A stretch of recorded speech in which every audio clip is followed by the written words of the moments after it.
صل على سيدنا ومولانا محمد صاحب التاج والمعراج والبراق والعلم دافع البلاء والوباء والقحط والمرض والألم. بسم اللہ الرحمن الرحیم. الصلاۃ والسلام علیک یا سیدی یا رسول اللہ. محترم ناظرین، سلسلہ شرح درود تاج کے اندر آپ کو خوش آمدید کہتے ہیں. درود تاج کے حوالے سے عام طور پر شیطان یہ وسوسہ دیتا ہے کہ یہ وہ درود پاک ہے جس کے اندر استعمال ہونے والے القابات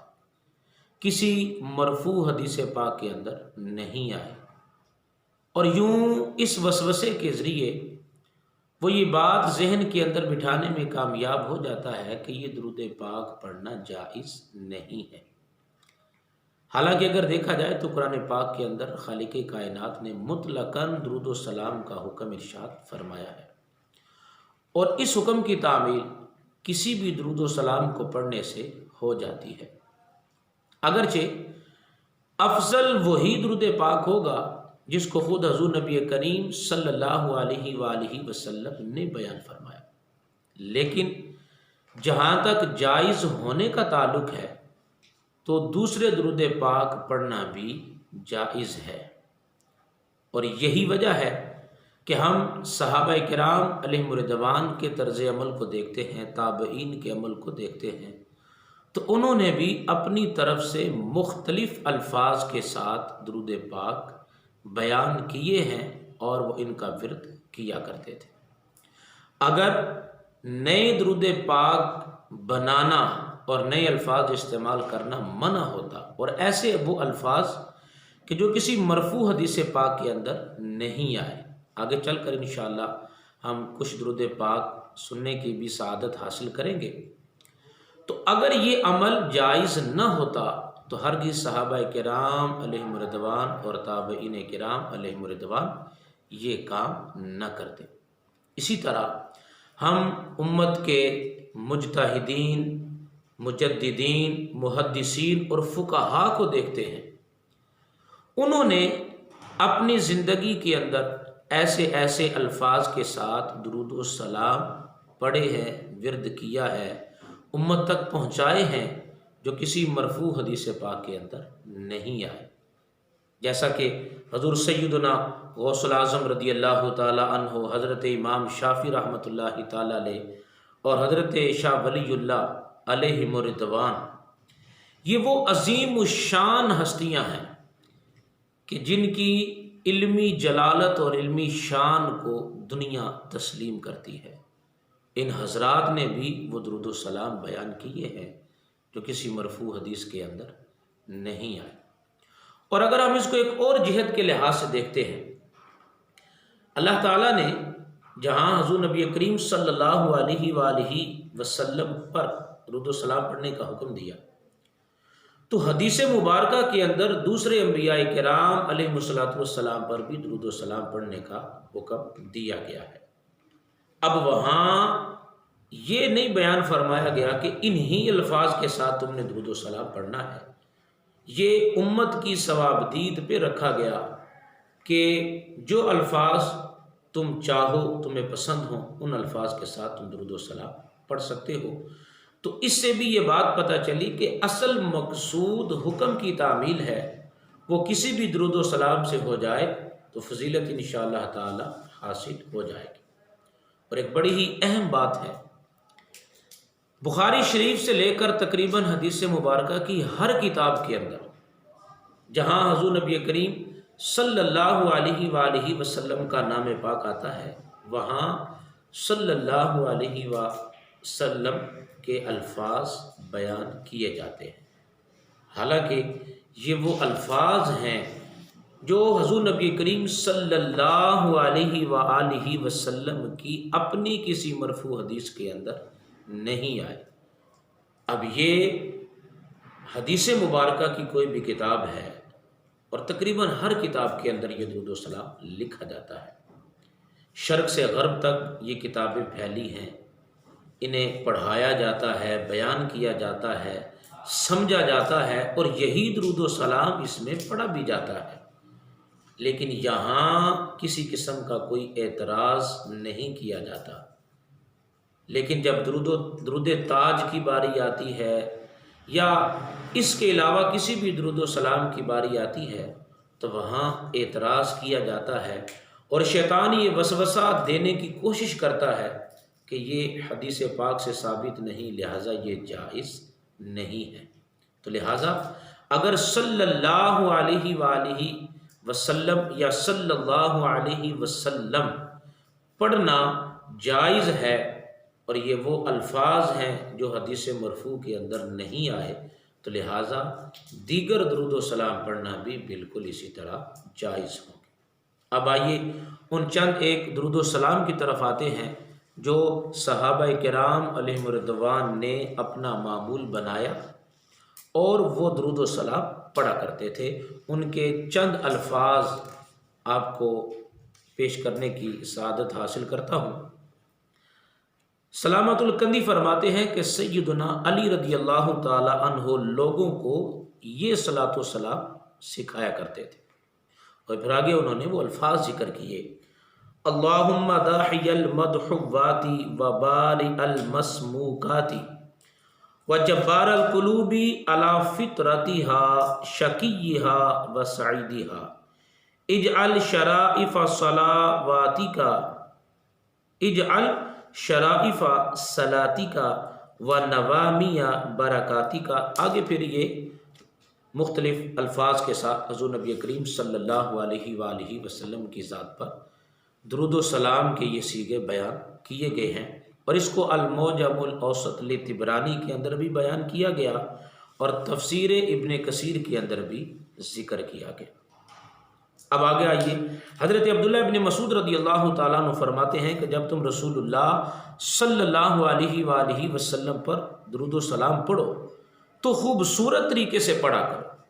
اور تمہیں معلوم نہیں اس صلاۃ کو آپ صلی اللہ علیہ وآلہ وسلم کے سامنے پیش ہونا ہے۔ لوگوں نے کہا کہ آپ ہمیں سکھائیں کہ ہم کس طرح درود و سلام پڑھیں، کن الفاظ کے ساتھ پڑھیں؟ تو فرمایا کہ یوں کہو: اللہم اجعل صلاتک ورحمتک وبرکاتک علی سید المرسلین وامام المتقین وخاتم النبیین محمد عبدک ورسولک امام الخیر وقائد الخیر ورسول الرحمہ۔ اب یہ درود و سلام حضرت عبداللہ ابن مسعود رضی اللہ تعالیٰ عنہ لوگوں کو سکھا رہے ہیں، اور اس کو مصنف عبد الرزاق کے اندر بیان کیا گیا اور ابن ماجہ کے اندر بھی بیان کیا گیا ہے، اور الزوائد کے اندر ہے کہ اس کے رجال ثقات ہیں۔ حضرت ابن عباس رضی اللہ تعالیٰ عنہ جب حضور نبی کریم صلی اللہ علیہ وآلہ وسلم پر صلاۃ و سلام پڑھتے تو یوں کہتے تھے: اللہم تقبل شفاعت محمد الکبریٰ وارفع درجتہ العلیٰ وآتہ سؤلہ فی الآخرۃ والأولیٰ کما آتیت ابراہیم وموسیٰ۔ مصنف عبد الرزاق کے اندر اس کو بیان کیا گیا، التوحید ابن خزیمہ کے اندر اس کو ذکر کیا گیا، اور تفسیر ابن کثیر کے اندر بھی اس کو بیان کیا گیا، واسنادہ جید قوی صحیح۔ اسی طرح آگے چلیے، حضرت حسن بصری رحمۃ اللہ تعالی علیہ فرماتے ہیں: جس کا ارادہ یہ ہو کہ وہ حوض مصطفیٰ صلی اللہ علیہ وآلہ وسلم سے بھرا ہوا پیالہ پیے تو وہ یوں کہے: اللہم صلی علی محمد وعلی آلہ واصحابہ واولادہ وازواجہ وذریتہ واہل بیتہ واصہارہ وانصارہ واشیاعہ ومحبیہ وامتہ وعلینا معہم اجمعین یا ارحم الراحمین۔ اسی طرح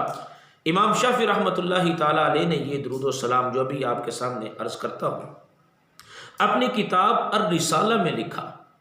صلی اللہ علی محمد کلما ذکرہ الذاکرون وغفل عن ذکرہ الغافلون۔ حضرت ابو الحسن علیہ رحمہ فرماتے ہیں کہ میں نے خواب میں حضور نبی کریم صلی اللہ علیہ وآلہ وسلم کی زیارت کی، اور میں نے عرض کی یا رسول اللہ صلی اللہ علیہ وآلہ وسلم، آپ کی طرف سے امام شافعی علیہ الرحمہ کو کیا بدلہ ملا؟ جبکہ انہوں نے یہ درود و سلام جو بھی آپ کے سامنے بیان کیا گیا، یہ درود و سلام آپ کی شان میں لکھا ہے۔ تو حضور نبی کریم صلی اللہ علیہ وآلہ وسلم نے خواب کے اندر ارشاد فرمایا، انہیں میری طرف سے یہ اجر ملا ہے کہ انہیں حساب کے لیے روکا ہی نہیں گیا۔ جوزی انی انہ لا یوقف للحساب، احیاء العلوم کے اندر امام غزالی رحمۃ اللہ تعالی علیہ نے صفحہ 387 پر اس کو بیان فرمایا۔ اب ذرا غور کیجئے، ہمارے امت کے اکابرین امام شافعی جیسے حضرات، امام حسن بصری رحمۃ اللہ تعالی علیہ اور حضرت ابن مسعود رضی اللہ تعالیٰ عنہ، حضرت ابن عباس رضی اللہ تعالیٰ عنہ ان درود و سلام کا ذکر کر رہے ہیں جو مرفوع حدیث مبارکہ کے اندر ان الفاظ کے ساتھ، اس ترتیب کے ساتھ بیان نہیں کیے گئے۔ اب مزید آگے شاہ ولی اللہ رحمۃ اللہ تعالیٰ علیہ فرماتے ہیں کہ میرے والد ماجد نے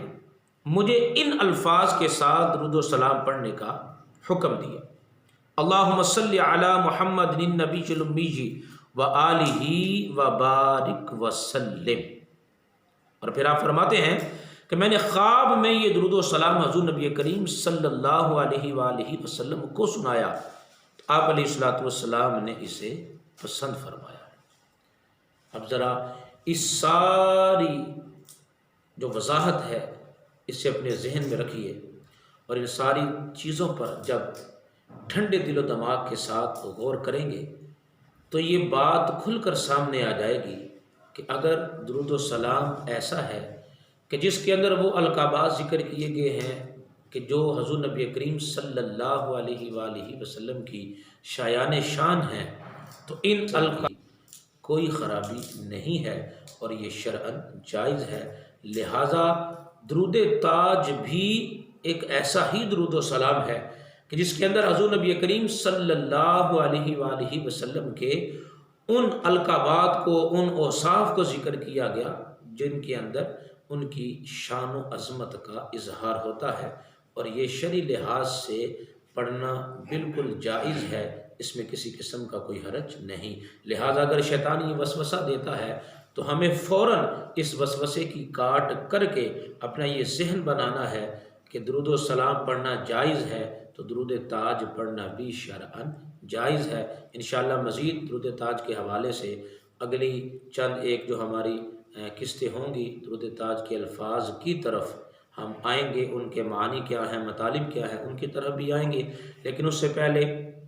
ارادہ یہ ہے کہ اس پر ہونے والے جو چند ایک بنیادی اعتراضات ہیں ان کا جواب ہم سمجھ لیں، تاکہ اس کی طرف ذہن بھی مائل ہو اور درود و سلام کے ذریعے ہم حضور نبی کریم صلی اللہ علیہ وآلہ وسلم کا قرب پانے کے اندر بھی کامیاب ہو جائیں۔ آمین بجاہ النبی الامین صلی اللہ علیہ وآلہ وسلم۔